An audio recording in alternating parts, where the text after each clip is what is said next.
to episode 26 of Let's Play Civilization 3, Play the World.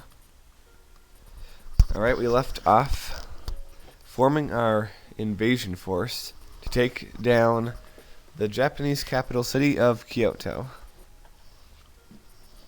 So we're moving our troops into position. I want a nice large army. I want to make it so that when we do attack, there's little to no chance that it won't succeed.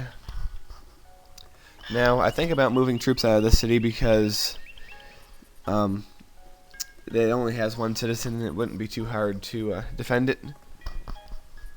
Or it would be too hard to defend it anyway, so but I decided to just leave them there just in case. By the time they got down to the main part of the Japanese territory, they really wouldn't be much of a help anyway. So I'm taking a look at the number of troops I have here. Alright, the Germans and the Celts have signed a peace treaty.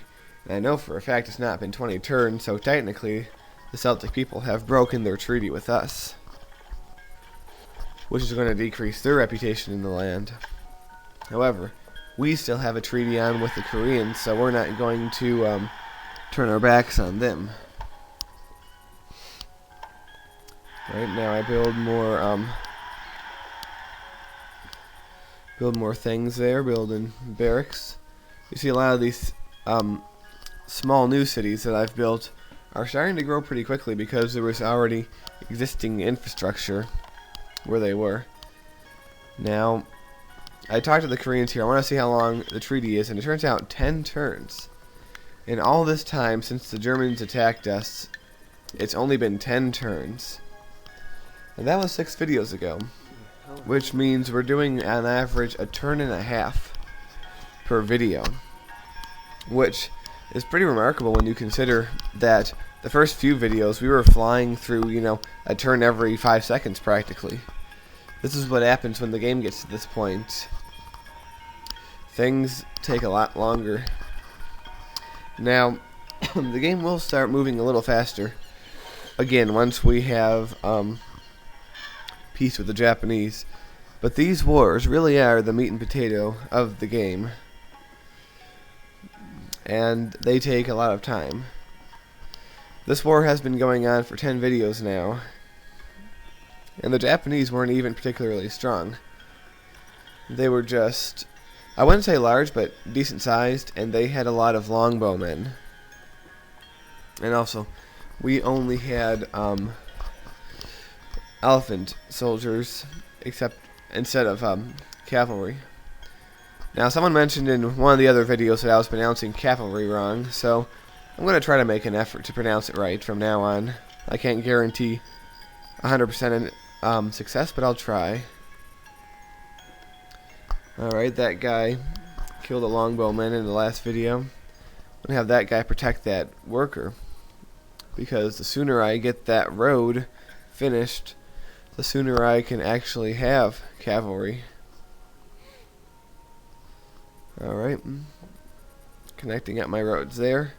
You can see I haven't even won the war yet, and already my road system is much more advanced in the conquered areas than the Japanese themselves ever been.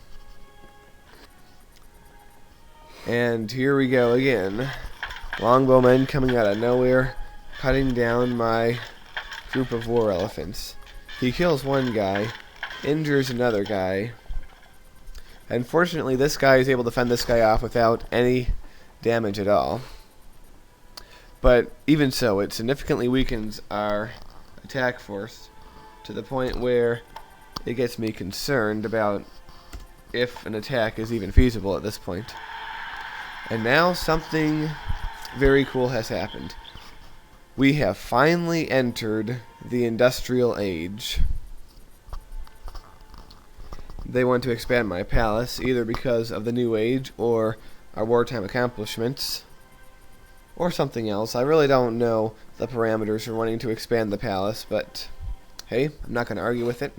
I'll build a new wing. I'll be happy about it. So, this new era means a new tech tree, which I'm about to show you in a second. A lot of new things to discover. In my estimation, the industrial ages is the equivalent of the late 18th century through the early 20th century. So pretty much from, about 1800 or a little before, up to maybe the period right around the start of World War II. Now, as you can see, I'm programming myself a very specific line for discovering technology. It's pretty much what I consider to be the best course of action. Now, we are going to get tanks, but it's not going to be for 17 techs down the road, which is like going to be 50, 100 turns, which, as you know, the rate that the turns have been moving, we're not going to have tanks for a very, very long time. Now, I can't buy like 3 or 4 techs from the Arabs like I used to. I can only afford 1. I can only afford to get steam power. And so I'm just going to have to be satisfied with that. Now, with steam power, you get to build railroads, and you need coal. And fortunately, I do have coal.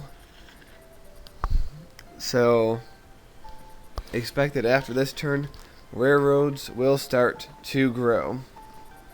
Now, what I do here is I say, okay, I know they have a musketman. I know they're going to be tough, but I have a good number of war elephants.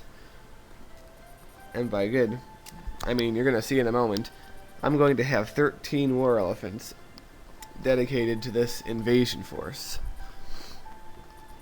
And I think I have a pretty good chance of success with all those war elephants. So I move them all in to attack position, and you can see them run by here, and there are a lot.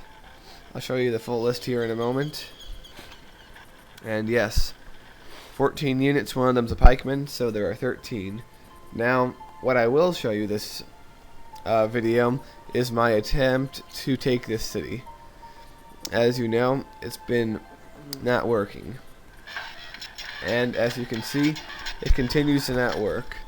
We only managed to injure the soldiers. We don't even manage to kill a single one of the outclassed and outdated spearmen. It's an embarrassment for our armed forces, and our war elephants retreat in shame up to our other city up there. Now, I bet you can't wait to see the attack on the capital, but you're going to have to, because I'm going to cut the video here, leave you a cliffhanger for the next video. Hope you join us in episode 27. See you later.